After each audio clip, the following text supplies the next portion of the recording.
So next we headed over to Reunion Resort. The anatomy only works a very specific way, and I happen to learn a lot about the anatomy through the Egoscue method. Pete Egoscue is a world-renowned anatomical realignment specialist.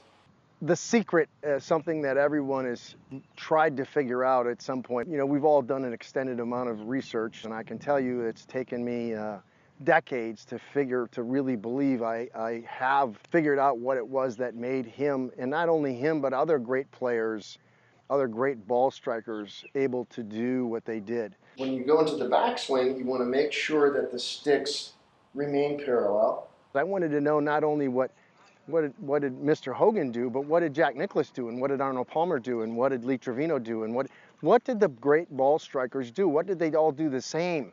So as they go through, they also need to remain parallel.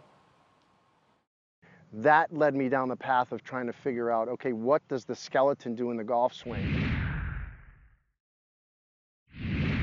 Hey guys, Christo Garcia, MySwingEvolution.com.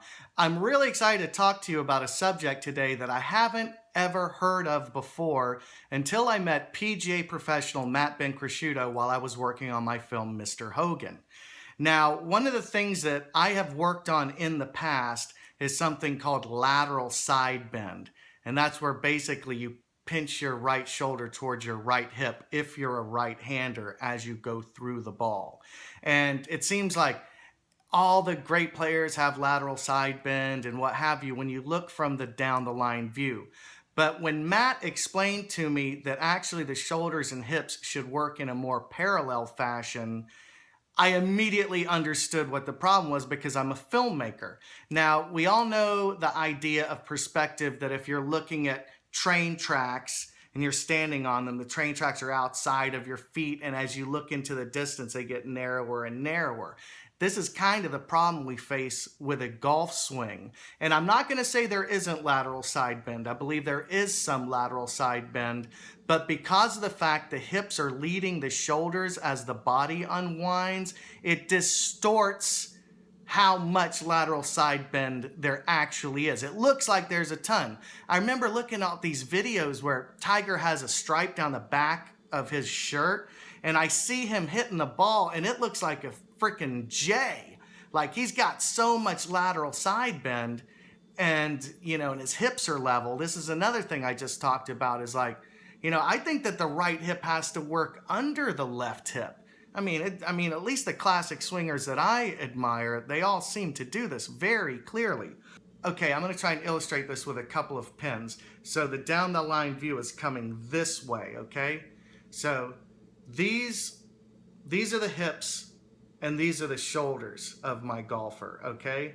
So as the backswing starts, the hips are going to start to open and they're going to turn about 45 degrees. And let's say that the shoulders turn about 90 degrees. It's going to make the pins look a little bit less parallel, but as we unwind and the hips are leading and the hips are coming around and the shoulders are falling behind, it starts to create this illusion that the two pins are not parallel, but actually these are parallel, and they're not going to meet until the shoulders and the hips line up post impact. And then we can see that they're parallel again. So one of the best points of view to see this parallel action is when you're a little bit in front of a golfer and you can see that post impact their hips and their shoulders line up and they're fairly parallel. Again, there's a little bit of lateral side bend, but a lot of people are talking about turning the hips level now, but the right hip has to go under the left hip, in my opinion. So let's take a look at some of these classic swings.